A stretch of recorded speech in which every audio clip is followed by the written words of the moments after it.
안녕하세요. 잡시광입니다. 지난 22일 베트남 하노이 미딘 국립경기장에서 펼쳐진 동남아시안 게임 남자 축구 결승전은 베트남 전체를 열광의 도가니에 몰아넣었습니다.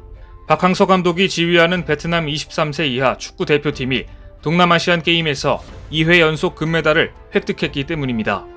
동남아시안 게임은 11개 국가가 참가하는 동남아 지역 최대 스포츠 대회입니다. 2019년 베트남은 60년 만에 처음으로 대회 정상에 올랐고 이날 박항서 감독 덕분에 2회 연속 금메달을 차지했습니다. 특히 라이벌 태국을 꺾고 따낸 금메달이라 기쁨은 배가 됐습니다. 박 감독이 2연패를 일구기 전까지 동남아시아 게임에서 태국은 3연패를 기록하며 최강의 자리에 있었지만 박항서 감독이 베트남에 온 이후 계속 고배를 마시고 있는 중입니다.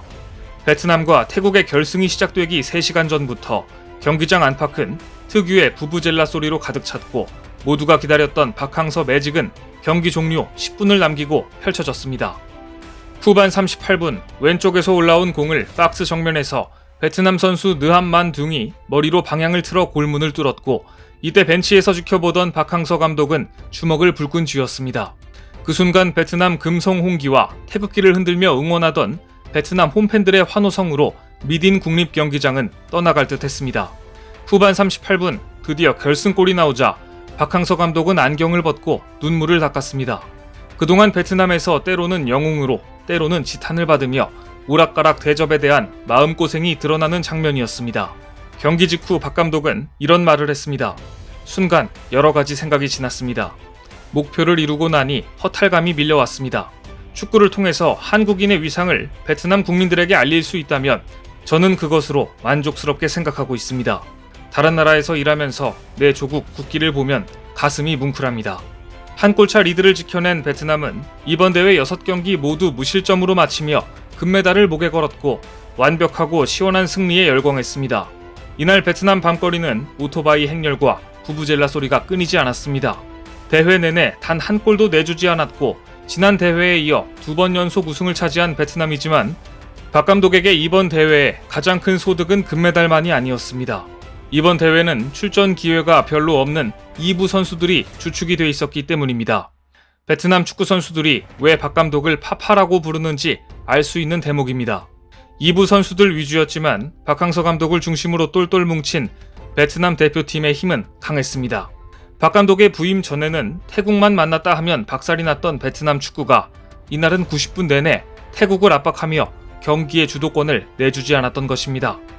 유종의 미를 거둔 박 감독은 이번 동남아시안 대회를 끝으로 U23 대표팀 지휘봉을 내려놓습니다. 그의 후임은 공옥윤 전 한국 20세 이하 국가대표팀 코치가 선임됐으며 박 감독은 내년 1월까지 베트남 성인 국가대표팀 지휘를 맡을 예정입니다. 이날 베트남 주석은 직접 박항서 감독에게 깊은 감사의 뜻을 전했습니다. 그동안 성적이 조금 안 좋을 때마다 박항서 감독의 책임론을 거론하며 박항서 흔들기를 했던 베트남 언론들은 일제히 박 감독 칭찬에 나섰고 베트남 축구협회는 박 감독과의 성인 대표팀 계약 연장을 다시 검토하고 있는 것으로 알려졌습니다. 지난 카타르 월드컵 아시아 최종 예선에서 중국에게 승리하며 동남아 국가 최종 예선 첫 승점을 따낸 박 감독을 이대로 보낼 수 없다는 것인데요. 이제 칼자루는 박 감독이 쥐게 됐고 과연 어떤 선택을 할지 벌써부터 주목됩니다. 최근 동남아시아에서 한국 축구 지도자들의 선전이 눈부십니다. 신태용 감독이 이끄는 인도네시아 국가대표팀 역시 동남아시안 대회 준결승전에서 말레이시아를 꺾고 동메달을 차지해 한국 축구의 위상도 높였습니다. 그런데 최근 박항서 감독의 인터뷰를 본 베트남인들은 몹시 놀라면서 한국을 부러워하고 있습니다. 박 감독은 얼마 전 한 인터뷰에서 이번 월드컵에서 한국이 어떤 성적을 낼 것 같냐는 질문을 받자 웃으면서 이렇게 이야기했습니다.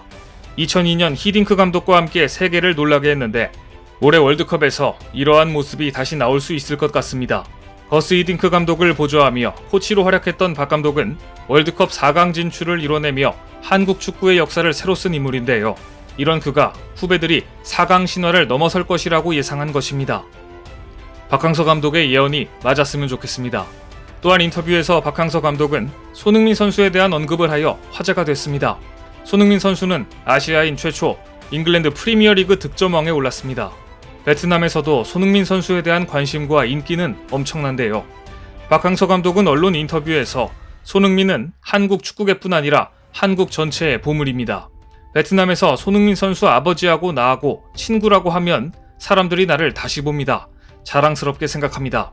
축구 열기는 뜨겁지만 월드컵 본선에 나가본 적 없는 베트남 입장에서는 세계 최고 리그를 장악한 한국 선수가 그저 경이로워 보였을 것입니다.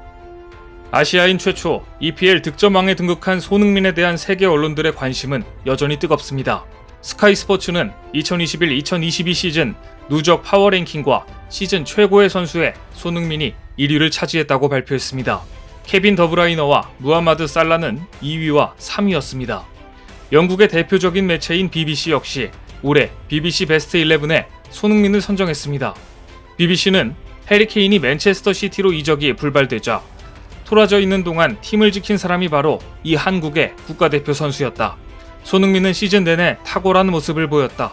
득점왕 자리는 줄곧 골을 넣어왔던 손흥민의 노력을 기리기 위한 적절한 헌사다. 토트넘 역시 세계 최고의 선수로 우뚝 선 손흥민에 대한 대접이 달라질 전망입니다.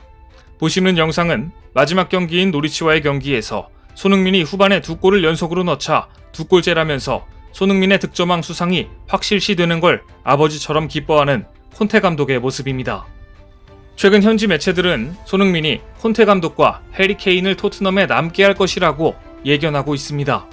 영국 런던 월드는 손흥민은 콘테 감독으로부터 정말 좋은 남자이자 특별한 선수로 불린다고 설명하면서 손흥민이 콘테 감독과 케인이 토트넘에 잔류하는 이유가 되리라 전망했습니다.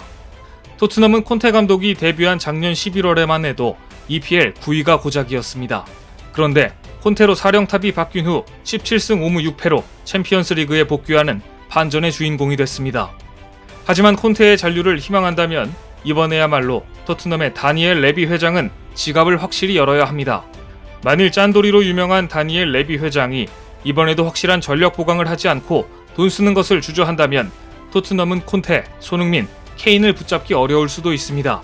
벌써부터 맨시티, 첼시 등 EPL 최정상급 구단이 손흥민을 영입하고 싶어한다는 보도가 잇따르고 있습니다. 영국 데일리 메일은 2017년 이미 맨시티가 손흥민을 영입하려고 추진했지만 다니엘 레비 회장의 반대로 무산됐다고 보도했습니다. 당시 여러 팀들이 손흥민을 원했지만 그때마다 레비 회장은 극구 반대해 왔습니다. 결국 2018년 손흥민과 5년 계약을 체결했지만 최근 영국 언론들은 손흥민이 조금 더 이기적이었다면 토트넘에 남지 않았을 것이다. 조금은 특이한 월드클래스다. 겸손의 희생양이라고 볼 수 있다. 그렇다고 야망이 없는 선수는 아니다. 토트넘은 손흥민의 기량, 상업적 가치를 소중히 여겨야 한다. 당연히 여겨서는 안 된다. 라며 손흥민에게 더 나은 대우를 보장해줘야 한다고 지적하고 있습니다. 리그 마지막 경기에서 토트넘 선수들은 손흥민의 득점왕 등극을 위해 다같이 한마음으로 뛰는 모습이었습니다. 마지막 노리치와의 경기는 시즌 내내 팀에 헌신했던 좋은 사람 손흥민을 위한 동료들의 배려와 지원이 느껴지는 경기였습니다. 특히 최근 토트넘 자체 인터넷 방송 스퍼스TV가 공개한 영상은 뭔가 웃기면서도 마음 따뜻해지는 장면이 나옵니다. 이날 경기에서 노리치 시티의 골키퍼 팀 크롤은 여러 차례 손흥민의 날카로운 슈팅을 막아냈는데요. 영상에서 토트넘 수비수 에릭 다이어가 상대팀인 노리치 골키퍼 팀 크롤에게 다가갑니다. 그러더니 살라흐가 너한테 뭐 해줬어? 살라흐가 너한테 뭐 해줬냐고? 라며 따지듯이 외칩니다. 그러자 크롤 골키퍼는 황당하다는 듯 살라흐? 라고 되묻습니다. 그런데 공교롭게도 곧바로 손흥민의 23호 골이 터집니다. 이를 본 네티즌들은 토트넘 선수들이 손흥민의 득점왕을 얼마나 자신의 일처럼 진심으로 바랬는지 알 수 있는 감동적인 영상이라는 반응을 보이고 있습니다. 이번 시즌은 토트넘에게 대단한 시즌이었습니다. 챔스 티켓과 손흥민 득점왕을 바라보며 하나로 뭉쳤던 토트넘에게 이제 과감한 투자만 이뤄진다면 챔스에서도 충분히 새 역사를 꿈꿀 수 있다는 것이 축구 전문가들의 평가입니다. 과연 토트넘 레비 회장의 지갑이 얼마나 열릴지 궁금합니다. 오늘 준비한 소식은 여기까지입니다. 댓글을 통한 여러분들의 많은 의견 기다리겠습니다. 시청해주셔서 감사합니다.